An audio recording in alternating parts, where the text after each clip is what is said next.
우리는 오늘 사도 바울이 자신의 삶이 얼마 남지 않았음을 직시하고 그의 사랑하는 영적인 아들과 같은 디모데 목사에게 유언식으로 말씀하는 내용을 우리가 오늘 읽었습니다. 우리가 알고 있듯이 사도 바울은 다메섹 도상에서 부활하신 예수님을 전인격적으로 만납니다. 그리고 난 이후에 그분은 완벽하게 삶이 180도 다른 삶으로 살았죠. 예수를 믿는 사람들을 핍박했던 사람이 이제는 예수를 증거하는 사람이 되었습니다.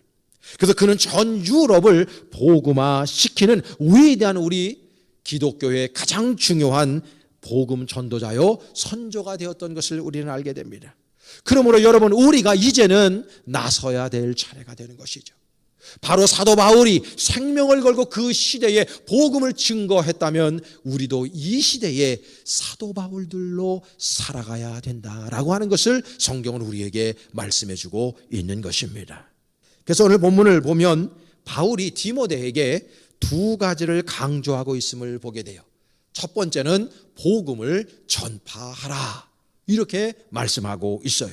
2절 말씀에 보면은 너는 말씀을 전파하라, 때를 얻든지 못 얻든지 항상 힘쓰라고 표현해주고 있습니다.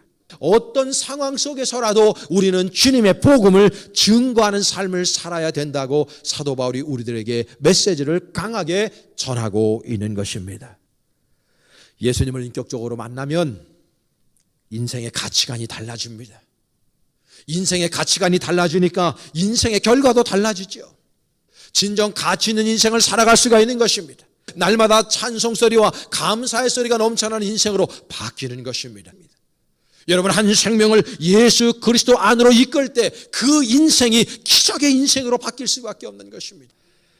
두 번째로는요, 끝까지 사명을 다하라고 지금 권면해 주고 있습니다.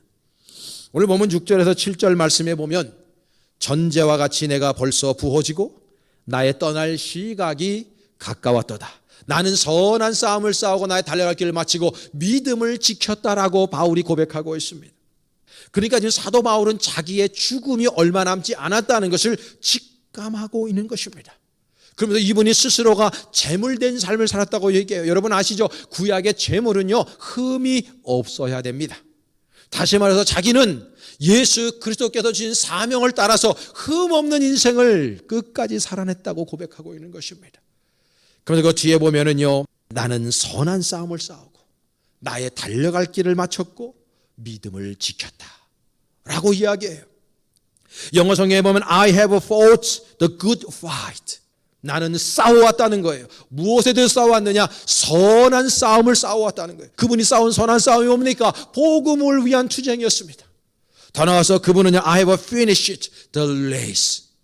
경주를 마쳤다는 겁니다. 주님께서 다메섹 도상에서 주신 그 이방 전도자의 사명, 그 사명의 레이스를 자신은 마쳤다는 거예요. 끝까지 수행해 왔다는 것입니다. 더 나아가서 그분은 I have kept the faith. 자신의 신앙을 지켰다는 거예요. 우리 인생 어떻게 살아가야 됩니까? 세상의 욕심 내려놓고 우리가 진짜 예수를 믿는 그리스도인이라면 믿음의 선한 싸움을 끝까지 싸우며 우리의 믿음을 끝까지 지키고 주님의 복음을, 주님의 메시지를 세상 사람들에게 전하는 삶을 사는 것, 그것이 가장 가치 있는 그리스도인의 삶이 아닐까. 그래서 전도는 기적을 일으키는 것입니다.